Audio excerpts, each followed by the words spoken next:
بسم اللہ الرحمن الرحیم۔ یونس علیہ السلام اپنی قوم کے درمیان۔ یہ یونس علیہ السلام کا قصہ ہے۔ اللہ تعالیٰ نے انہیں نینوے بستی والوں کی طرف بھیجا۔ آپ نے انہیں اللہ کی طرف دعوت دی، انہوں نے انکار کر دیا۔ وہ اپنے کفر میں سرکشی پر اتر آئے۔ وہ ناراض ہو کر ان کے سامنے سے نکل گئے اور انہیں 3 دن کے بعد عذاب کی وعید سنا دی۔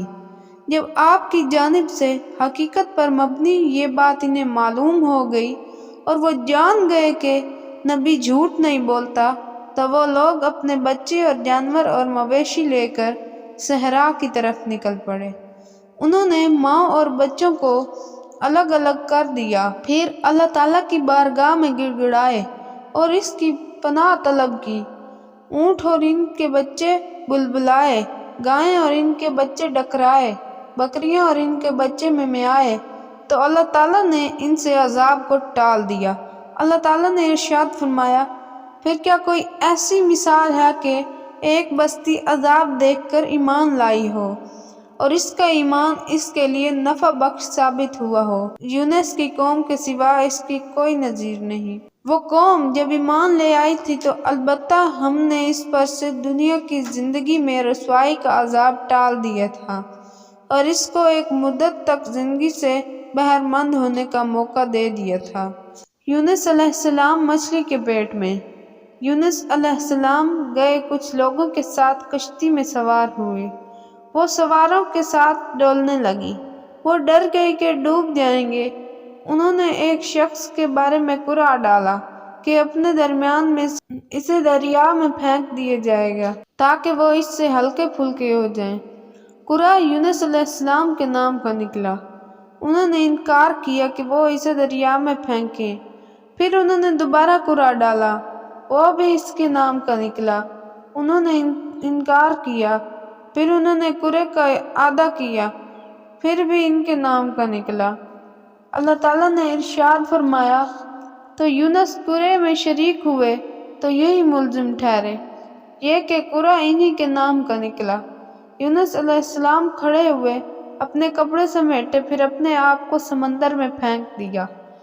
اللہ تعالیٰ نے ایک دیو ہیکل مچھلی کو بھیجا، وہ پانی کو چیرتی ہوئی آئی اور اس نے یونس علیہ السلام کو اسی وقت لقمہ بنا لیا جب انہوں نے کشتی سے چھلانگ لگائی تھی۔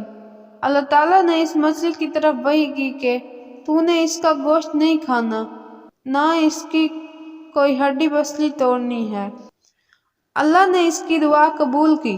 حضرت یونس علیہ السلام مچھلی کے پیٹ کے اندھیرے، سمندر کے اندھیرے اور رات کے اندھیرے میں تھے۔ اندھیرے تہہ بتہ چھائے ہوئے تھے۔ اندھیرے کس قدر شدید تھے، سلامتی کس قدر دور تھی۔ جس قدر اللہ نے چاہا وہ ٹھہرے۔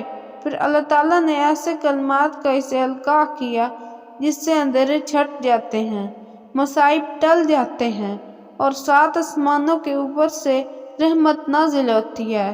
قرآن کو سنو، وہ اس عجیب و غریب اور انوکھے قصے کو بیان کرتا ہے جس میں ہر اس تنگ دست، مصیبت زدہ، ناامید اور پریشان حال کے لیے تسلی کا سامان ہے، جس کے لیے زمین اپنی کشادگی کے باوجود تنگ ہو جاتی ہے، اس کے لیے اس کی جان تنگ ہو جاتی ہے۔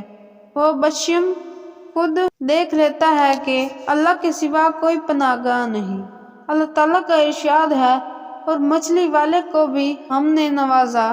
یاد کرو جب وہ بگڑ کر چلا گیا تھا اور سمجھا تھا کہ ہم اس پر گرفت نہ کریں گے، آخر اس نے تاریکیوں میں پکارا، نہیں ہے کوئی معبود حقیقی مگر وہی، پاک ہے تیری ذات، بے شک میں نے ظلم کیا تھا۔ تب ہم نے اس کی دعا قبول کی اور غم سے اس کو نجات بخشی، اور اسی طرح ہم مومنوں کو بچا لیتے ہیں۔